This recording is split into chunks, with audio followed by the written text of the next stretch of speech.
Introducing Mark Sheftic, the Director of Instruction at Marion, talking about the golf swing on the pressure board. So the first two clips that you just saw, Rick and Ted did the short game, and notice I'm doing the power shot, so I just like to say that right out in front.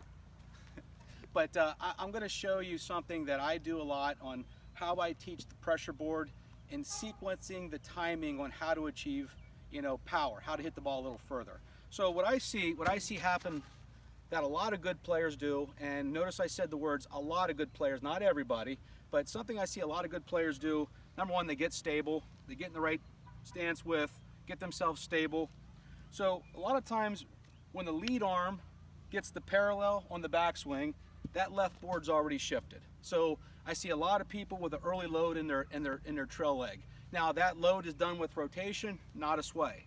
So when I get the lead arm in close to parallel, I'm already loaded. And just as the hands are going back a little further, I'm getting that shift going. So my hands are going back, I get that shift going to my lead foot where my joints line up, and then from right there, I use my vertical and rotational power source.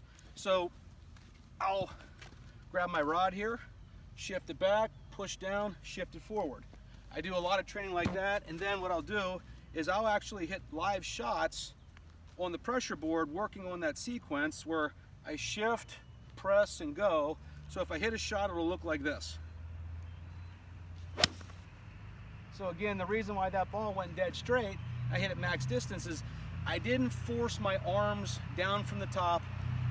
I took it back, I gave it time, I got to my front foot, and then I just let it explode. So one more shot like that. I'm gonna set up, get myself stable, get my early pressure shift on my trail foot. I'm gonna shift to my front foot before my hands come down. Then I'm gonna let the momentum take me to the finish. And there's a good shot.